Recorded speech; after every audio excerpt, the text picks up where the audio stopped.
ACL surgery के अंदर failure के ना चांसेस बहुत ज़्यादा होते हैं। अगर हम नॉर्मल सर्जरी करें तो 20-30% तक जा सकते हैं फेलियर रेट।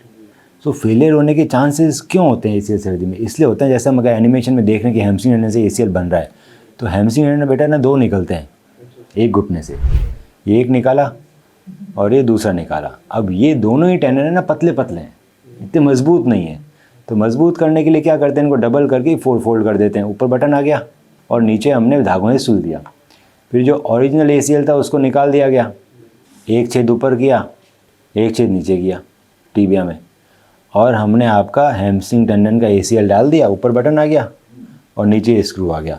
अभी सर्जरी के फेलियर के बहुत सारे कारण हैं। पहला कारण है कि जो हैमस्ट्रिंग टेंडन है ना बेटा, ये कमज़ोर होता है, सबसे ज़्यादा फेल होता है।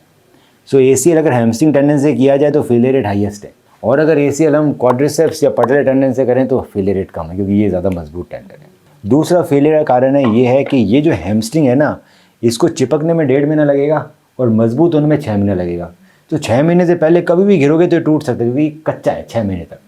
सो वो कारण अगर हमें बचाना है तो इसमें क्या होता है कि इंटरनल ब्रेस लग जाता है। कि सबसे पहले तो हैमस्ट्रिंग के जगह क्वाड्रिसेप्स यूज़ कर लो फेलियर रेट कम करने के लिए।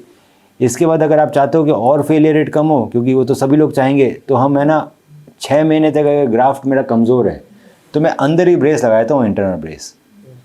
ये इंटरनल ब्रेस इसको री इंजरी से बचाता है कि सर्जरी के बाद अगर 6 महीने तक कोई भी इंजरी हुई तो मेरा ग्राफ्ट वीक है, वो टूटेगा। 6 महीने के बाद इंजरी हुई तो चांसेस कम होते हैं टूटने के। 6 महीने तक इंजरी ना होगी ये कहाँ गारंटी है, फिसल जाए, गिर जाए, कोई कुछ भी हो जाए। तो इंटरनल ब्रेस लगाने से मेरे को है ना 88% तक फेलियर में रिडक्शन मिलता है इस डाटा के हिसाब से, कि अगर इंटरनल ब्रेस लगाऊंगा तो 88% रिडक्शन मिलेगा री इंजरी एंड री रप्चर। तीसरा फेलियर रेट हम कम कर सकते हैं LET करके, लेटरल एक्स्ट्रा आर्टिकुलर टेंडेसिस। ये क्या करता है, reduces the risk of ACL graft rupture. आपको फेलियर ही नहीं चाहिए ना, सो एक ALL लिगामेंट और बनाए थे जिसका नाम है LET। एक छोटा सा एंकर लगता है, 5 मिनट लगते हैं मुझे, छोटे से चीरे में आती है।